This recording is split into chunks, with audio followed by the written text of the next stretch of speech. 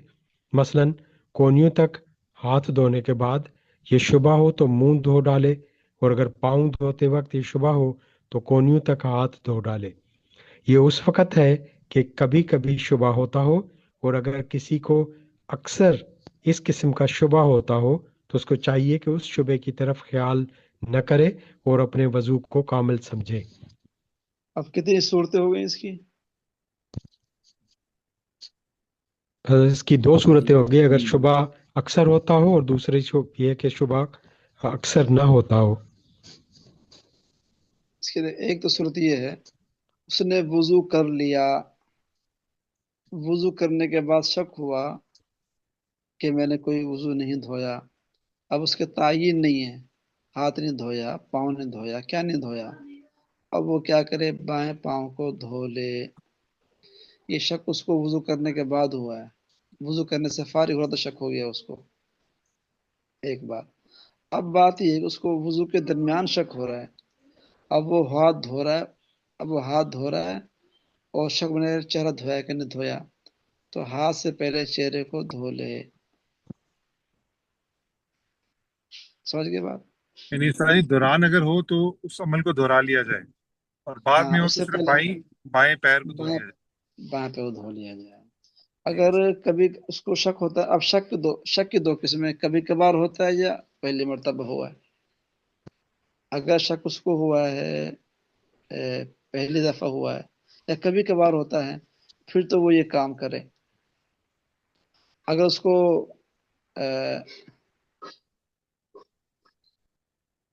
اکثر شبہ ہوتا ہے، اس کو جسے وہم ہو جاتا ہے نا کسی کو، پھر اپنے وضو کو کامل سمجھے، پھر وہ کچھ نہ دھوئے. سمجھ گئے؟ جی استاد جی، چل. ایک جی. جناب استاد جی سمجھ نہیں ہے اس کے مسئلے کی.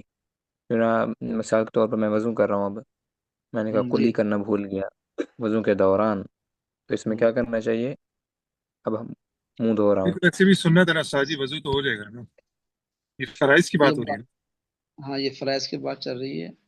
وہ اچھا میں وہ فرائض کی ہاں جی، مثال دے رہا تھا میں. وہ تو آج پھر کلی کر لے کیا ہو گیا. لیکن یہ فرائض کی بات ہے. اگر وہ وہی استاد کلی نہیں بھی، اس نے کلی نہیں بھی کی تو اس کا وضو تو ہو جائے گا، نماز اس کی ہو جائے گی. اب مسئلہ ہے جی فرض استاد جی وہ کا. تو ہے، لیکن میں سوال پوچھ رہا تھا، یہ مسئلہ وہ میں نے مذاق وہ کہہ رہا تھا، مثال دے رہا تھا. بس وہ ابھی تو پہلا کام ہے کلی کرنا، ابھی بھول گیا وہ. اس سے پہلے کیا ہوتا ہے کلی سے پہلے؟ چلیں. استاد جی ویسے لوگ اس شبے میں اکثر جاتے کیوں ہیں؟ مطلب بازو اگر اس کو شک ہے کہ نہیں دھوئے تو وہ دیکھ لے گیلے ہیں کہ نہیں، گیلے ہوں گے تو اس کا مطلب ہے دھلے ہوئے. اگر اصل چہرہ بعض گیلا کو ہے. نا بعض کو نا وہم ہوتا ہے.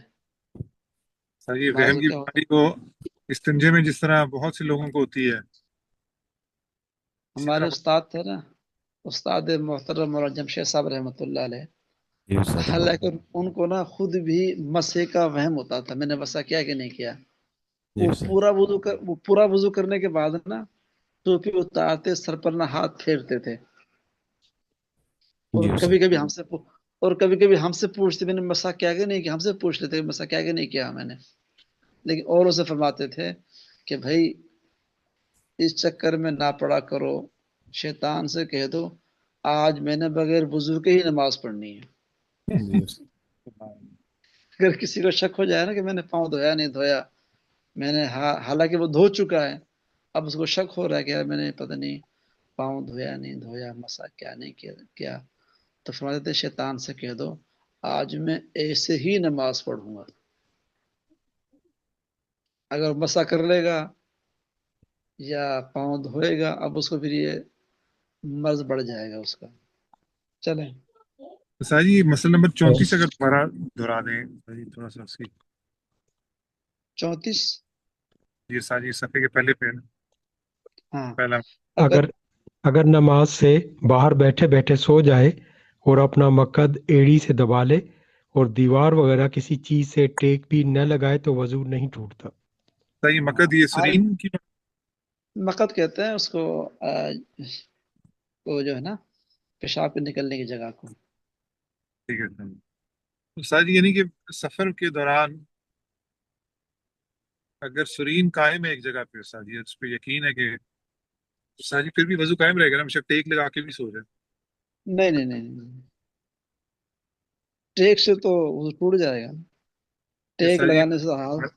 ہمارے ساتھ مفتی صاحب تھے، یہ پھر بعد میں نے مسئلہ ایک اور مفتی صاحب سے بھی پوچھا، میں نے کہا ایسے ہی ہے کہ مین تو سونے سے وضو نہیں ٹوٹتا ہے، وضو تو ہوا خارج ہونے سے ٹوٹتا ہے نا، تو نیند میں یہ انسان کو گمان نہیں ہو سکتا کہ اس کی ہوا خارج ہوئی ہے یا نہیں ہوئی ہے، اس لیے جی وضو ٹوٹ جاتا ہے۔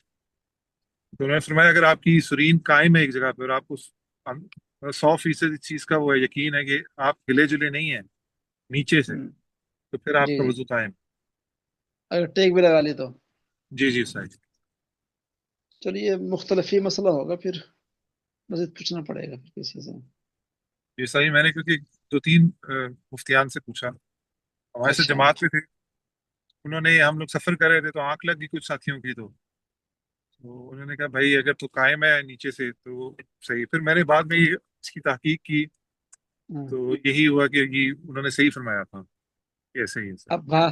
اب بات ہے کہ سونے میں آدمی خبر نہیں ہوتی نا، جی جی جب اصل جب آدمی ٹیک لگاتا ہے اس کے اعضاء ڈھیلے ہو جاتے ہیں، جب سر جی آدمی لیکن جس طرح سجدے میں ہے نا سر جی، ہوں ویسے بیٹھے بیٹھے تو نیند بھی آ گئی تھی، تو سجدے میں چونکہ وہ پیچھے والے جو مسلز ہیں نا سر جی، وہ جو آپ کے ہوں سرین کے جو مسلز ہوتے ہیں وہ ڈھیلے پڑ گئے تو پھر تو ہوا خارج ہو سکتی ہے نا، ہوں انہوں نے اب یہ سجدے والی کیفیت پوچھنی پڑے گی، اس میں تو لکھا ہوا نا کہ نہیں ٹوٹتا، لیکن بظاہر میں نے کہیں پڑھا کہ ٹوٹ جاتا ہے، یہ جی معلوم سر نہیں جی کہاں میں پڑھا۔ نے بھی یہی علماء سے سنا ہے کہ ٹوٹ جاتا ہے۔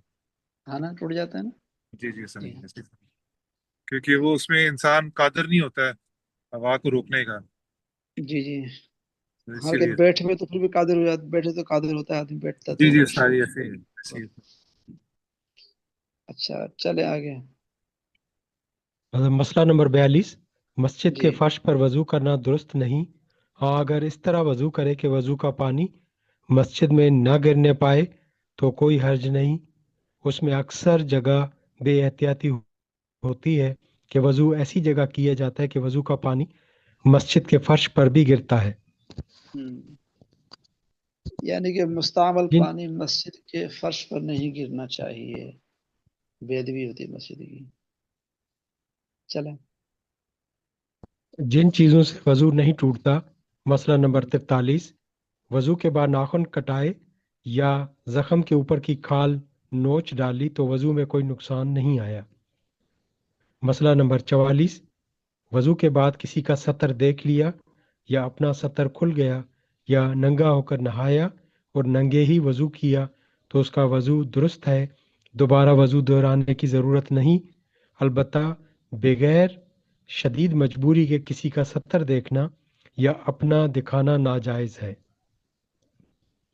مسئلہ نمبر 45، اگر وضو کرنا تو یاد ہے اور اس کے بعد وضو ٹوٹنا اچھی طرح یاد نہیں کہ ٹوٹا ہے یا نہیں ٹوٹا تو اس کا وضو باقی سمجھا جائے گا، یا ٹوٹا ہے یا نہیں تو اس کا وضو باقی سمجھا جائے گا، اسی سے نماز درست ہے، لیکن دوبارہ وضو کر لینا بہتر ہے۔ مسئلہ یعنی کہ نمبر 46۔ اس کو وضو ٹوٹنے میں شک ہے اور کرنے میں اس کو یقین ہے۔ سمجھ گئے بات کہ میرا وضو ہے، اس کو یقین ہے، لیکن ٹوٹنے میں اس کو شک ہے، یار پتہ نہیں ٹوٹ تو نہیں گیا، اسے ٹوٹنا بھی یاد نہیں ہے۔ تو یقین شک یقین کو زائل نہیں کرتا، شک کی وجہ سے یقین ختم نہیں ہوتا۔ اب وضو ہونے میں اس کو یقین ہے اور ٹوٹنے میں اس کو شک ہے، تو شک کی وجہ سے یقین ختم نہیں ہوتا۔ کر لے تو اچھی بات ہے، دوبارہ چلیں۔ محترم غیر مقلدین کے یہ لیے نا سطر کھلنے سے وضو ٹوٹ جاتا ہے؟ جی غیر مقلدین جو ہیں ہوں، ان کے قریب سطر کھلنے سے وضو ٹوٹ جاتا ہے مثلا؟ اچھا ٹوٹ جاتا ہوگا۔ جی میں نے سنا ہے کچھ لوگوں کا کہ سطر بڑا کھل کچا، گیا، ان بہت کا کچا وضو بڑا کچا، ان کا وضو بڑا کچا ہے پھر تو۔ ایسے ہی سارے۔ استاد جی اگر نماز پڑھ رہے ہوں اور سامنے کوئی اور نماز پڑھ رہا ہوتا ہے، پینٹ شرٹ میں کوئی نماز پڑھے اور اس کا پیچھے والا بھی نماز میں کی حالت میں، اور اس کی اگر اس پہ نظر پڑ جاتی ہے، مثلا سجدے میں گیا تو اس کی سطر نظر آ گئی، تو پیچھے جو نماز پڑھ رہا ہے اس کی نماز قائم رہے گی کہ ٹوٹ جائے گی؟ سطر سے مراد یہ ہے کہ جو ناف سے لے کر گھٹنوں تک، جی استاد جی، یہ نہیں سر مطلب وہ مراد۔ پینٹ شرٹ پہنی ہوتی ہے نا، تو وہ بعض ٹراؤزر مرتبہ پہنے ہوتا ہے